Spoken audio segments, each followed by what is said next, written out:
Well,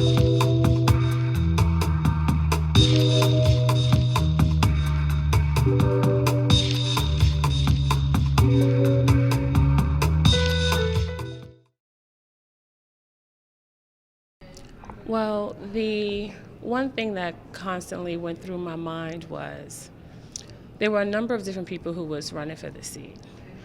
And I felt that with my experience working 7 years for Congresswoman Yvette Clarke, with my knowledge of the district, being born and raised on the same block that I still live on, with my just yearning to see the betterment of the neighborhood that I love so much, I don't think I would have been able to live with myself if I didn't put my name amongst the many other names that were in the race to be able to bring about significant change to the neighborhood. It's a neighborhood where public housing is very concentrated. Poverty rates are so high.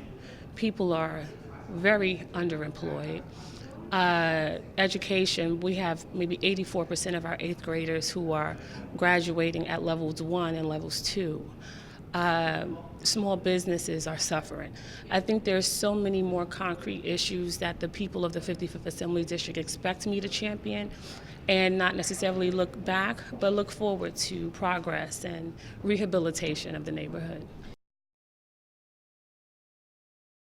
Well, one of the biggest issues that I would definitely focus on is housing. We are experiencing a situation across the city where the rents are constantly going up, but our salaries aren't. Many people, as I indicated before, are very underemployed in this particular community. So we're seeing rents at these exorbitant rates, but people just can't afford to live in them. So issues regarding just affordability, and also as it relates to public housing, how do you live in a decent place to live? Why do you have to live in a situation where elevators are constantly broken, where stairwells are very unsafe, and the lighting issue is so significant, where we had a situation that recently occurred in East New York? So I believe that the education and even just the housing stock overall, there's so many different 311 complaints regarding heat and rodents and just so many different issues. I think that housing is definitely a big one. Then there's also an issue where we have so many people who are coming home and reentry back into society. When I say coming home, I mean from incarceration. So reentry issues are going to be very significant as well. How do we look at gaining employment for many of those individuals? Right now we know there's a situation with NYCHA where people may not be able to return home. How do we find housing for them?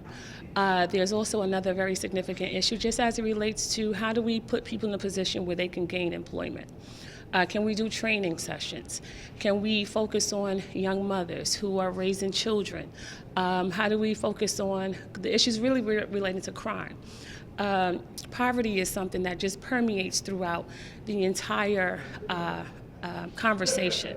So there's so many, there are a host of issues, but at the crux of it is poverty. And how do we do what we can do in order to help alleviate that particular scenario so that everyone can gain? Well, it was definitely a very grassroots campaign. I'm a little girl who grew up in Brownsville. Pretty much have lived there all my life with the exception of going to college and going to law school, but even going to law school was driving back and forth. And it was really just, being a church member. My mom is a deaconess. My stepfather is a deacon. And it was really just utilizing the operation that relates to tenant associations. I grew up in public housing, so I understand those issues. And working for the Congresswoman, it was something that I always championed and always wanted to make sure that I was visible in terms of helping to alleviate some of those concerns. And then just, connecting with young people. Because in Brownsville, East New York, Crown Heights, Ocean Hill, this neighborhood is also very young. And how do we incorporate all of those young people into the overall process, the electoral process? So, we were just on the ground. We stayed very, very low. I would tell people I'm not an industry chick, I'm an in the streets chick, quoting Little Kim. But that's just who I am, and that's who I expect to remain to be throughout my entire tenure as an Assemblywoman. So I grew up in a neighborhood in a development called Prospect Plaza, and Prospect Plaza was a Hope 6 development. And everyone received this promise that they were going to be able to return. And my mom received a stack of paperwork about this thick. And she was expected to read it. And my mom had an 8th grade education. I mean, she came here, she did a little high school, but her high school was sewing at Maxwell. And there was no way for her to really be able to understand exactly what she was signing and to even know she was signing away her home. And one day I said to her, I was like, well, Mom, what are you doing? And she says, well, Latrice, I don't understand this. And if you want to do something about it, go to law school. So I went to law school. I was an entertainment lawyer. I did some real estate while up in White Plains, did a little personal injury practice. And I said it wasn't fulfilling enough for me. I wanted to be able to give back and go back. So once I found out that Congresswoman Yvette Clarke was running, she was someone who I had been working with, and I knew that Prospect Plaza was in her particular congressional district. I said, it's my commitment, it's our time, let's get out here and do what we need to do. So that was my initial thrust into, you need to, go into public service as opposed to just being in the law and doing, whatever, and not really being able to give back to the neighborhood that gave you so much.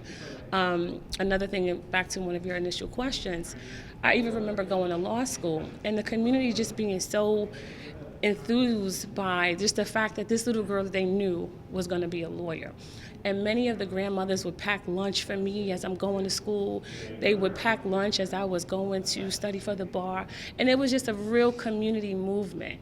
So, it's all of those different things is all encompassed into one that really made me say, this is exactly what I need to do. And then even talking to my pastor, he talked to me a lot about Esther and we come to the kingdom for such a time as this, and this is our time.